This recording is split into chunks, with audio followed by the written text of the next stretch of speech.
अयान की ड्रामेबाजी फिर से शुरू हो चुकी है। फिर से एक दफ़ा अरीबा के हाथों कठपुतली बन चुका है और फिर वही हरकतें कर रहा है। और अभी भी इसको यकीन है कि अरीबा तो ऐसा नहीं कर सकती। इसका मतलब है कि वाकई में हकीकत है।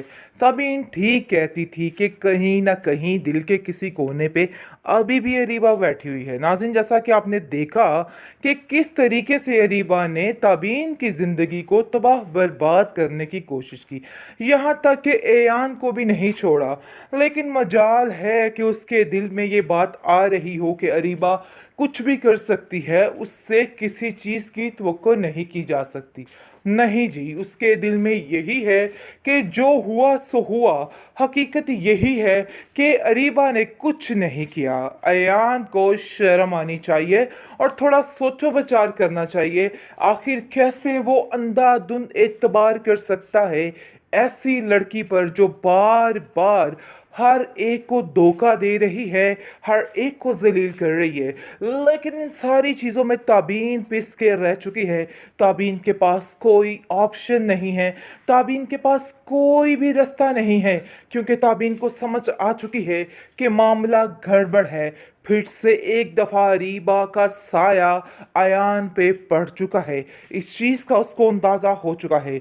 आप देखेंगे अयान दिल ही दिल में ऐसे वसवसे पा रहा है कि उसको खुद कुछ समझ नहीं आ रही। घर का माहौल काफ़ी डिस्टर्ब हो चुका है। उसकी माँ अयान की वजह से काफ़ी परेशान है। अयान को कहती है कि अयान बेटा, क्या हो गया है तुम्हें? अपने दिमाग को दुरुस्त करो, मुझे तो समझ नहीं आ रही आखिर तुम्हारा दिमाग किधर को जा रहा है। मैं तुमसे इतना कहने की कोशिश कर रही हूँ कि तुम्हें अपने दिमाग को ठीक करना है। ये सारी हरकतें तुम्हारे लिए खतरनाक साबित हो सकती हैं। इन सब चीज़ों से तुम दूर हो सकते हो, तब इनसे तुम्हें समझ क्यों नहीं आ रही? लेकिन जी, उसको कौन समझाए? उसको शौक चढ़ा हुआ है कि उसने बस जलील होना है इस तबीन के हाथों दोबारा से। ऐसे बंदे पे तो यकीन करना बिल्कुल बेवकूफ़ी है। ऐसे बंदे को तो 100 जूते सड़क पे मारो वो भी कम है। खैर, आप देखेंगे कि बहुत ज़्यादा ताबीन खुश है कि उसको अपनी मंजिल मकसूद मिलने वाली है और सारा कुछ उसके हाथ में फिर से आने वाला है। उसका जहन बन चुका है ना, जो वो ये है कि उसके हाथ में कुछ आए ना आए, लेकिन किसी के हाथ में कुछ ना जाए। ये इस लड़की का जहन है जिसके तहत ये लोगों की जिंदगियों को तबाह करने पर बैठी हुई है। लेकिन जी, आप देखेंगे अयान के दिल में जो कुछ भी है उसने ताबीन से नहीं कहा है, जिसकी वजह से ताबीन काफ़ी डिस्टर्ब हो रही है और सोच रही है कि आखिर ऐसा क्या हुआ है जिसकी वजह से घर का माहौल इतना ख़राब हो गया। मुझे तो कुछ समझ नहीं आ रही है। बहुत परेशान है तबीन और बिल्कुल उसकी समझ से बाहर हो गई है हर चीज़। इसलिए वो सोच रही है कि वो फूफो जान से कहेगी कि ये क्या दिमाग चल रहा है इसका, और इसको शक है कि ये सब कुछ अरीबा करवा रही है, क्योंकि वो यान से भी यही कह देगी कि यान मैं जानती हूँ कि ये सब कुछ अरीबा करवा रही है, जो कुछ भी तुम्हारे दिमाग में चल रहा है। अलबत्ता मैं जानती तो नहीं क्या हो रहा है क्या नहीं हो रहा, लेकिन फिर भी जो भी झमेला होगा ना, इन सब चीज़ों के पीछे अरीबा ही है। लेकिन जी, आप देखेंगे कि अयान इस बात को मानने से इनकार कर देगा और कहेगा कि अरीबा ने ऐसा कुछ भी नहीं किया। अरीबा फिर से वही रोना और कहती है कि मुझ पे फिर से इल्ज़ाम लगा रहे हो। अगर कोई बंदा सही होने की कोशिश करता है, न जाने आप जैसे लोग उसको फिर गलत कर देते हैं। मुझे तो समझ नहीं आ रही कि मैं क्या करूं। आगे से आप देखेंगे कि वो समझाता है कि तुम्हें मैं बताता हूं कि तुम्हें क्या कर। अयान की ड्रामेबाजी फिर से शुरू हो चुकी है। फिर से एक दफ़ा अरीबा के हाथों कठपुतली बन चुका है और फिर वही हरकतें कर रहा है। और अभी भी इसको यकीन है कि अरीबा तो ऐसा नहीं कर सकती। इसका मतलब है कि वाकई में हकीकत है। तबीन ठीक कहती थी कि कहीं ना कहीं दिल के किसी कोने पे अभी भी अरीबा बैठी हुई है। नाज़रीन, जैसा कि आपने देखा कि किस तरीके से अरीबा ने तबीन की ज़िंदगी को तबाह बर्बाद करने की कोशिश की, यहाँ तक कि एयान को भी नहीं छोड़ा। लेकिन मजाल है कि उसके दिल में ये बात आ रही हो कि अरीबा कुछ भी कर सकती है, उससे किसी चीज़ की तवक्को नहीं की जा सकती। नहीं जी, उसके दिल में यही है कि जो हुआ सो हुआ। हकीकत यही है कि अरीबा ने कुछ नहीं किया। अयान को शर्म आनी चाहिए और थोड़ा सोचो विचार करना चाहिए।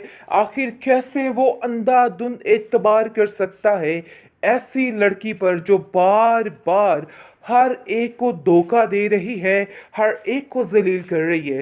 लेकिन इन सारी चीज़ों में ताबीन पिस के रह चुकी है। ताबीन के पास कोई ऑप्शन नहीं है, ताबीन के पास कोई भी रास्ता नहीं है, क्योंकि ताबीन को समझ आ चुकी है कि मामला गड़बड़ है। फिर से एक दफ़ा रीबा का साया अयान पे पड़ चुका है। इस चीज़ का उसको अंदाज़ा हो चुका है। आप देखेंगे अयान दिल ही दिल में ऐसे वसवसे पा रहा है कि उसको खुद कुछ समझ नहीं आ रही।